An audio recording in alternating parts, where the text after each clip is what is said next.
अपनी बुक्स जो है उसमें से। तो चलिए हमारी इसी कक्षा की शुरुआत करते हैं। स्पर्श की पाठ्य पुस्तक की पाठ 3 है और यहाँ ये कविता है, कौन सी है? एक फूल की चाह।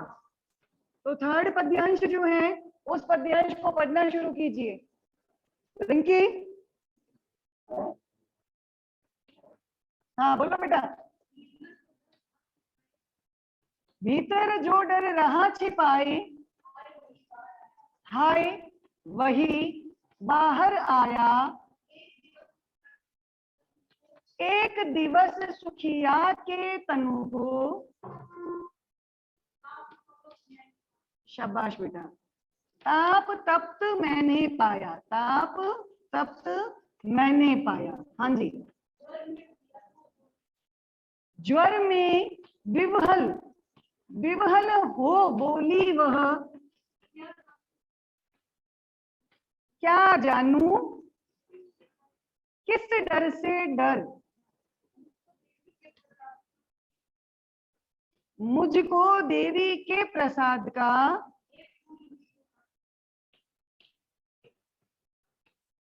एक फूल ही दो लाकर। शाबाश बेटा, बैठ जाइए। किस चीज की डिमांड करी? फूल की। फूल भी कौन सा? देवी माँ के चरणों में चढ़ाया हुआ प्रसाद स्वरूप फूल। तो यहाँ पे जो है हम देख रहे हैं कि जो बच्ची है सुखिया, वो सुखिया जो है अपने पिता से निवेदन करती है कि मुझे माता के चरणों में चढ़ाया हुआ जो पुष्प है, जो प्रसाद स्वरूप पुष्प है, वो मुझे लाके दे दो। क्यों? ना जानू किस डर से डर, अनजान जो डर है वो मुझे घेरा हुआ है, उस डर से मैं बहुत ज्यादा अंदर से डर रही हूँ, भयग्रस्त हो रही हूँ। आपको पता है कई बार ऐसा होता है कि बीमारी के अवस्था में जब डॉक्टरी परामर्श और इलाज से बीमारी सही नहीं हो रही होती है तो अपन सोचते हैं क्या पता किसी भगवान जी का कोई दोष तो नहीं हो गया है, कोई कष्ट तो नहीं आ गया है, तो एक बार झाड़ा लगवा लेना चाहिए या कोई पंडित जी को बता करके कोई उपाय करवा लेना चाहिए। तो बच्ची को ये लग रहा है क्या पता दैवीय कोप तो नहीं है, देवी का कोई श्राप तो नहीं है जिसकी वजह से मैं सही नहीं हो रही, इसलिए मुझे देवी के चरणों में चढ़ाया हुआ फूल लाकर दे दो, क्या पता मैं उससे सही हो जाऊं। ठीक है, तो पंक्तियों का अर्थ शब्दों के अर्थ के साथ समझते हैं। देखो, भीतर यानी मन में, डर यानी भय, रहा छिपाए छिपा रखा था, हाय यानी दुर्भाग्यवश, दुर्भाग्यवश, वही यानी वही भय, वही डर, बाहर आया यानी प्रकट हो गया। कौन सोच रहे हैं ये बातें? सुखिया के पिता। अब दोनों पंक्तियों का देखो अर्थ। सुखिया के पिता कहते हैं मेरे मन के भीतर जो भय छिपा हुआ था, दुर्भाग्यवश वही भय सामने प्रकट हो गया। क्या डर था पिता को? आगे देखो, एक दिवस यानी एक दिन, सुखिया के तनु को, सुखिया के शरीर को, तन यानी शरीर, शरीर को, ताप यानी गर्मी से, तप्त यानी जलते हुए, मैंने यानी पिता ने, पाया यानी प्राप्त किया या देखा। क्या हुआ कि पिता ने एक दिन सुखिया के शरीर को बहुत गर्म और जलते हुए देखा, यानी उसको क्या आ गया? बच्ची को क्या आ गया? बुखार। बुखार के लिए शब्द काम में आया है ज्वर।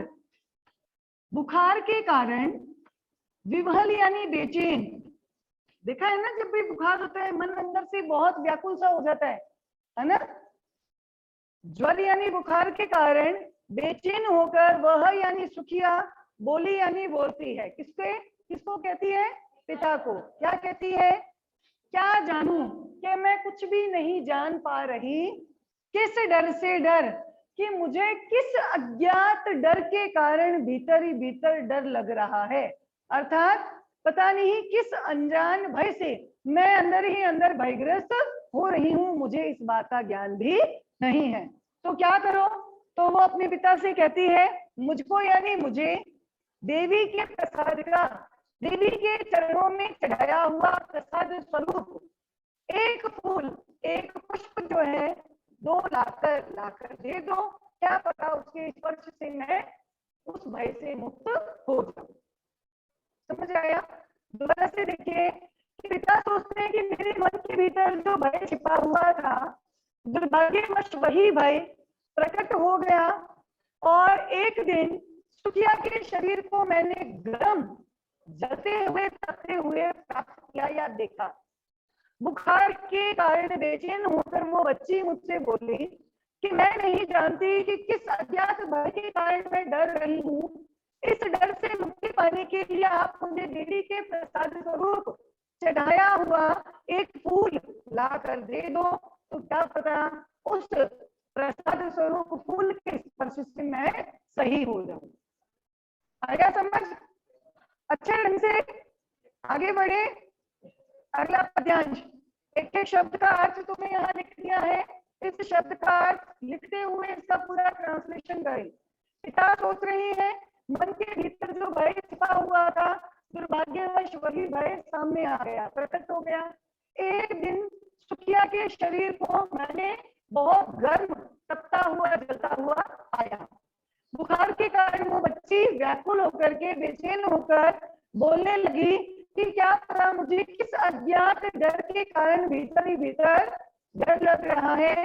इस डर से मुक्ति पाने के लिए देवी के प्रसाद स्वरूप चरणों में चढ़ाया हुआ एक फूल लाकर दे दीजिए।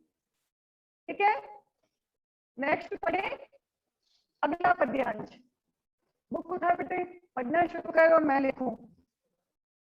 अब जब ये बुखार आया, महामारी उसके शरीर में घर करती चली गई, सुखिया की क्या स्थिति हुई, उसकी कंडीशन कैसी हो गई, आगे वाले पद्यांश में बताया है। बोल बेटा, मास्क हटा दे।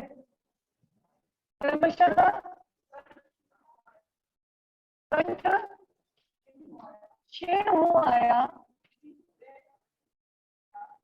शिथिल हुए अवयव सारे,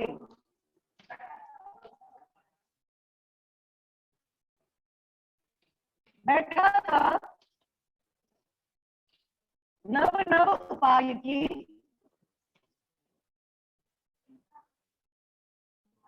चिंता में मैं मन मारी।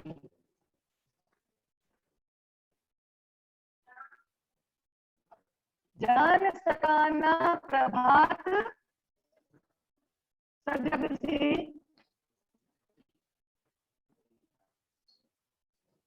हुई अलस, अलस नहीं है, अलस कब दोपहरी।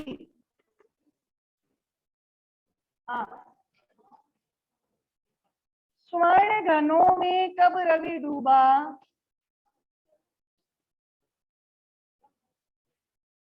और कब आई संध्या गहरी। बैठिए बेटा, समझ आ रहे हैं?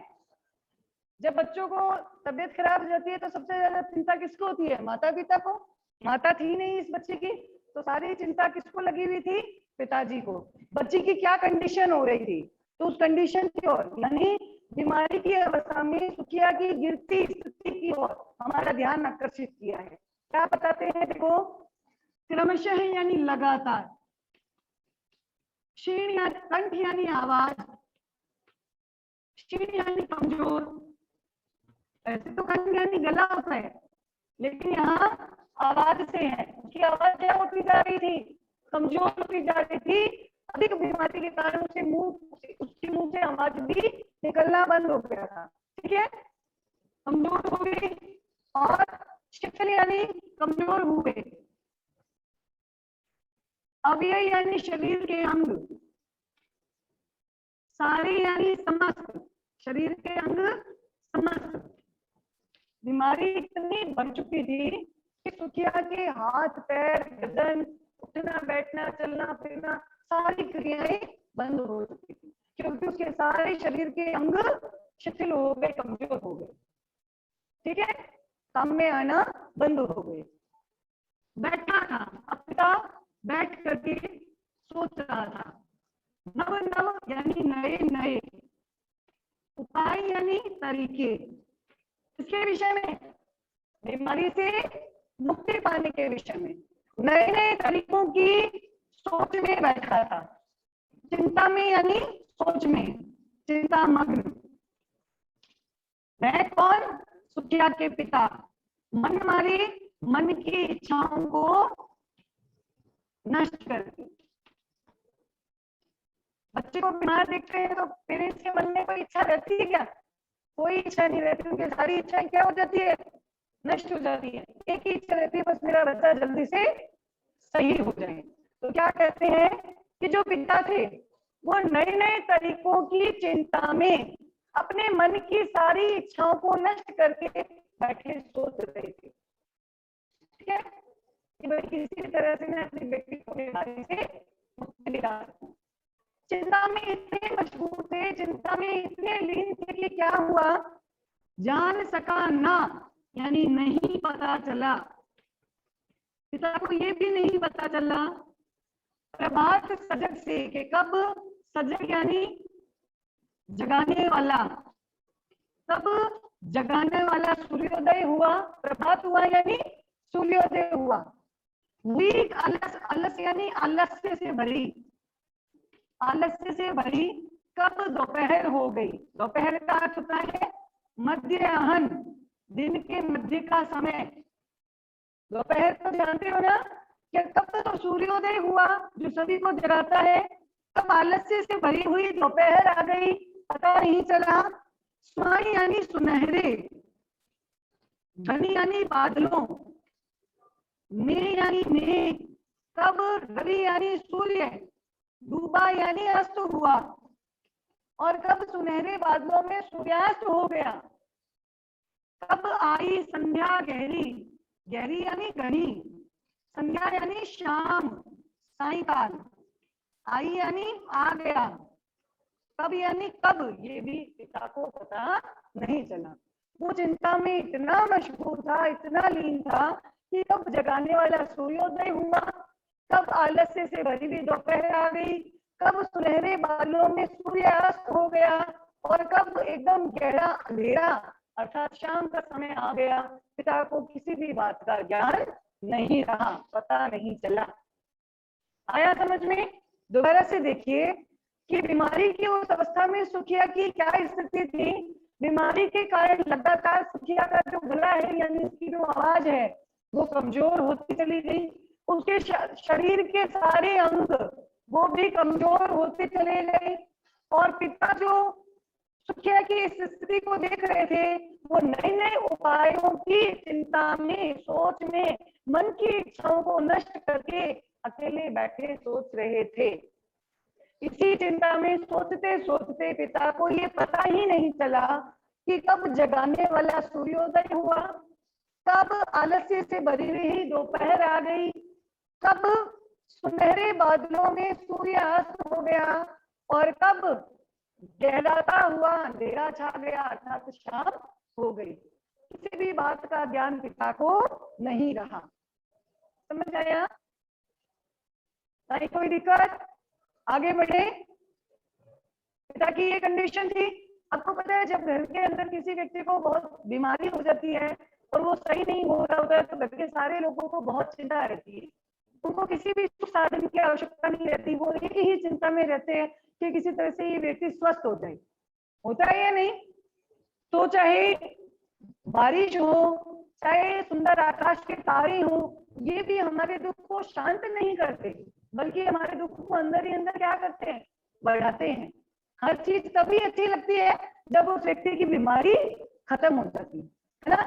तो पिता की भी क्या स्थिति थी, उसके अगले का पद्यांश पढ़ना शुरू कीजिए। पढ़ बेटा। हाँ तुझे कह रही हूँ मास्क का बुक नहीं है, बुक दे। इसके अगला पद्यांश है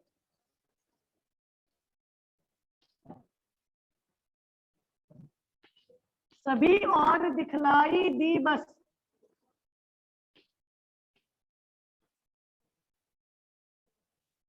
बोल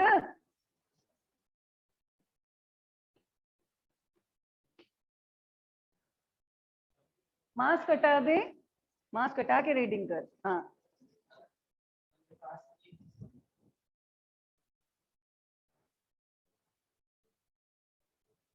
तो घबरा क्यों रहे? सभी और दिखलाई दी बस अंधकार की ही छाया, छोटी सी बच्ची को ग्रसने कितना बड़ा तिमिर तिमिर आया। अंधेरा। ऊपर विस्तृत महाकाश में, थोड़ा तेज बोल बेटा, मैं हेल्प कर रही हूं ना। जलते से अंगारों से झुलसी सी जाती थी आंखें,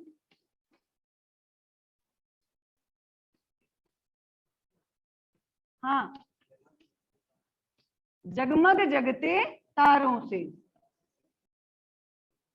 बैठ जाइए। आपको मैं बता दूं, टर्म 1 एग्जाम के अंदर 10 मार्क्स जो है वो आपके लिसनिंग और रीडिंग स्किल्स के हैं। तो क्लास के अंदर अगर आपको रीडिंग के लिए बोला जाए या मैं कुछ बात कह रही हूँ उसका आपने कितना सुना है और अगर क्वेश्चन पूछा तुरंत आपसे आंसर आया है या नहीं आया है, ये एक्टिव जो इंटरेक्शन है ये भी बहुत वैल्यू करता है। तो क्लास में अटेंटिव मोड में रहें, एक्टिव रहें। कई बच्चे उबासियां ले रहे हैं, कई अपने बालों को सहला रहे हैं, कई बस टीचर का ध्यान जाता है जब वहाँ बुक के अंदर कुछ मेंशन करते से नजर आते हैं, नहीं सारा ध्यान बाहर है। तो ये चीजें यहाँ पे आपके ही मार्क्स को डिडक्ट करवाने का एक बहुत बड़ा कारण बन सकता है। ठीक है, अगली पंक्तियां मैंने यहाँ लिख दी। ठीक है, अब पिता की स्थिति क्या है, पिता क्या सोच रहे हैं, ध्यान देना।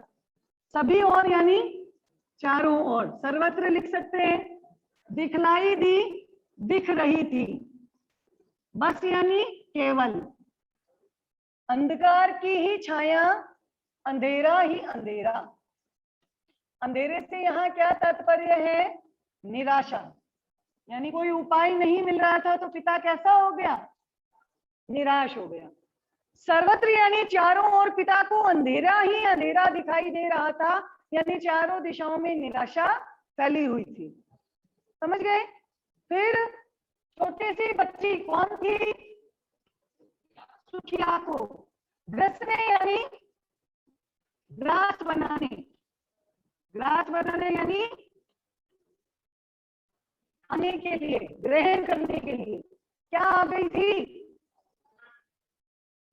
क्या आ गई थी? बच्ची को मारने के लिए क्या आ गई थी? महामारी। इस महामारी को कवि ने तिमिर बोला है, अंधकार रूपी एक बहुत बड़ी बीमारी जो अपने अंधकार में उस बच्ची को साथ ले जाना चाहती थी। कि छोटी सी बच्ची अर्थात सुखिया को ग्रसने यानी ग्रहण करने के लिए बहुत बड़ा अंधकार, महामारी रूपी अंधकार आ गया था। यानी बच्ची को महामारी ने अपनी चपेट में ले लिया था। पिता जो है सोच में मग्न थे, सोचते हुए शाम के बाद रात हुई। ऊपर विस्तृत यानी फैले हुए, महाआकाश यानी बहुत बड़े आसमान में, महा यानी बहुत बड़ा, काश यानी आकाश, बहुत बड़े आसमान में। ऊपर यानी ऊपर की ओर, विस्तृत यानी फैले हुए बहुत बड़े आसमान में। आसमान में रात के समय क्या होते हैं? देखो, जगमगाते हुए तारे थे। ये तारे पिता को दुखी अवस्था में कैसे लग रहे थे? जलते हुए अंगारों जैसे लग रहे थे। समझ रहे हो?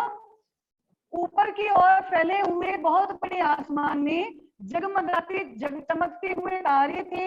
ये तारे जलते हुए अंगारों जैसे लग रहे थे और पिता लगातार आसमान की ओर देख रहा था। तो पिता की जो आंखें थी उन तारों की रोशनी से तारे कैसे लग रहे थे पिता को? अंगारों जैसे। तो पिता की आंखें जो थी वो उन तारों रूपी अंगारों से झुलस रही थी, जलन का अनुभव कर रही थी। शीतलता नहीं मिल रही थी बल्कि जलन का अनुभव कर रही थी, यानी उनकी आंखें उन तारों को देखकर जल रही थी, यानी वो ज्यादा दुखी हो रहे थे। समझ गए? सुखिया की मम्मी नहीं थी क्लास में टीचर ब्लैक बोर्ड के ऊपर पूरी पोएट्री को लिख करके आपको समझा रहा है, आपका न तो ध्यान बुक में है कि यहाँ पर किसी वर्ड का मीनिंग बताया जा रहा है तो हम बुक में मेंशन करें। दोनों टंगे पसार ली, पेन का ढक्कन हाथ में ले लिया और उस ढक्कन पर MF हुसैन बने हुए हम चित्रकारी कर रहे हैं, तो ये आपका अच्छा आचरण नहीं है। या तो वर्ड टू वर्ड मीनिंग उतारे, पूरा ट्रांसलेशन समझे और उसके बाद अपना क्वेश्चन रखें। दोबारा से देखिए, सभी और यानी चारों दिशाओं में सिर्फ या केवल दिखाई दे रहा था अंधेरा ही अंधेरा। सभी और नहीं बेटा, कभी नहीं है, सभी है। कई किताबों में मिसप्रिंट है, सभी और है, कभी और नहीं आएगा। सभी कर ले इसको, किताबों में भी मिसप्रिंट है, सभी और है, कभी और नहीं आएगा। सभी और यानी चारों ओर निराशा ही निराशा फैल गई थी। ठीक है, क्योंकि छोटी सी बच्ची अर्थात सुखिया को अपने साथ ले जाने के लिए बहुत बड़ा तिमिर यानी अंधकार रूपी महामारी आ गई थी। और पिता जो है रात्रि के समय आसमान की ओर, आसमान कैसा, ऊपर की ओर फैला हुआ बहुत बड़ा आसमान, उस आसमान में जगमगाते हुए चमकते तारे थे, वो भी पिता को जलते हुए अंगारों जैसे लग रहे थे और उनकी ओर देखने से पिता की आंखें जलन का अनुभव कर रही थी। समझ आ गया? कहीं कोई दिक्कत? हाँ जी, 9th क्लास लक्षिता। हाँ जी बेटा बोलिए। गुड मॉर्निंग मैम, आपकी आवाज सही से नहीं आ रही है। अच्छा, बिल्कुल क्लियर नहीं है, समझ नहीं आ रहा कुछ भी? मैम बहुत अटक अटक के आ रही है। हेलो, हाँ जी, good good morning. Morning ma'am. Ma'am आपकी आवाज इतनी देर से बहुत अटक के आ रही है। अच्छा, तो अभी ये 3 पद्यांशों का अनुवाद समझ आया या नहीं? मैम थोड़ा थोड़ा ही आया है। अच्छा,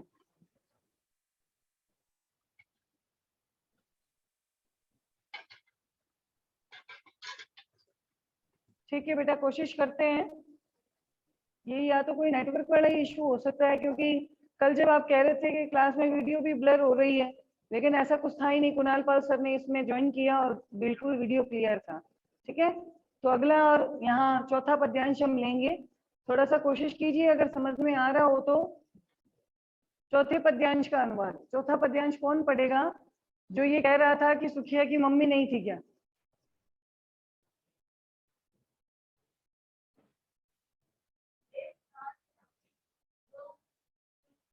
बेटा जी मैं लिख रही हूँ। हाँ, अब बोल। सुस्थिर क्या होता है? देख रहा था जो सुस्थिर हो, जो सुस्थिर हो। आगे, मास्क हटा ले तू एक बार। नहीं ठहरती थी क्षण भर,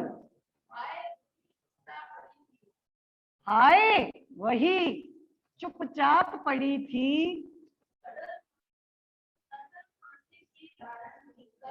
एक मिनट, अटल शांति सी धारण कर। तू क्या सुनना चाहता था? सुनना वही चाहता था मैं। कौन है यहाँ पे मैं? शाबाश बेटा। हाँ,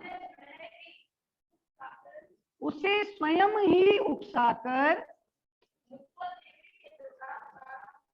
हाँ क्या उकसाकर सुनना चाहता था पिता, ताकि बेटी बोले। क्या बोले? मुझे देवी के प्रसाद का, हाँ जी, एक फूल ही दो लाकर। बैठ जाइए बेटा।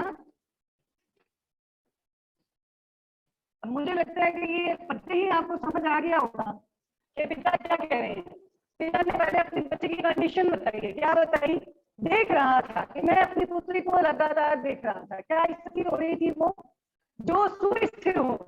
सुस्थिर यानी एक ही स्थान पर टिके हुए। सुस्थिर यानी एक ही स्थान पर टिके हुए पड़ी थी, नहीं ठहरती थी क्षण भर।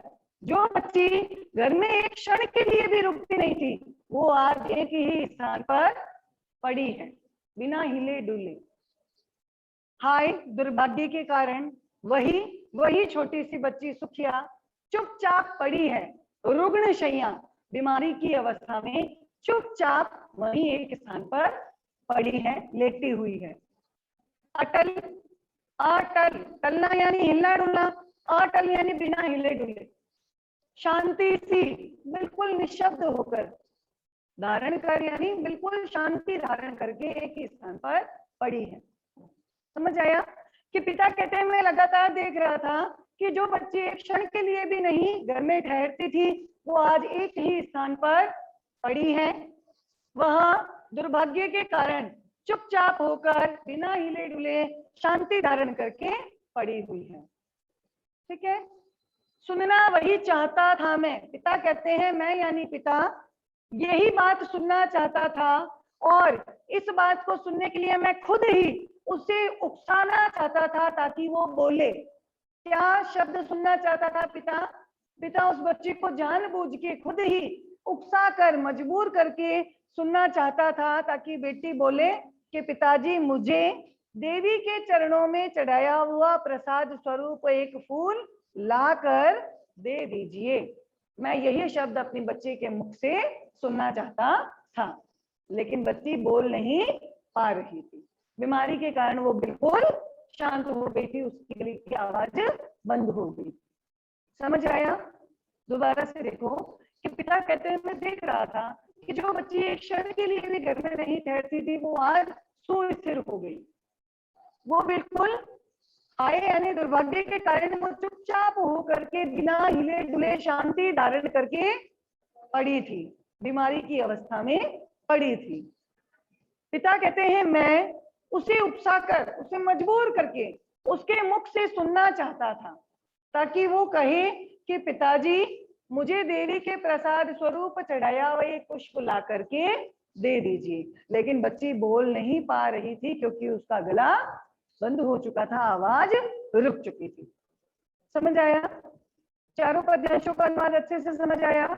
आप लोगों को इस पाठ से संबंधित पीडीएफ कल मैंने ग्रुप में शेयर कर दिया है, उसको अच्छे से देखना, समझना और जो मैंने यहाँ पे वर्डिंग बताई है वर्ड मीनिंग को ध्यान में रखते हुए उसके ट्रांसलेशन को उतारते चलिए। ठीक है, पहले तो ऐसा होता है कि हम पूरा चैप्टर कर लेते हैं उसके बाद पीडीएफ आता है, तो चैप्टर भी चल रहा है, पीडीएफ पहले आ चुका है, जितना अनुवाद हुआ है तो उतना आप अपनी कॉपी में उतारते चलिए। ठीक है, तो आज की क्लास में इतना सफिशिएंट है, पर्याप्त है, इतना आपको समझ आ गया है कि बहुत अच्छी बात है। बहुत लंबा चैप्टर है, इसको हम आगे की क्लास में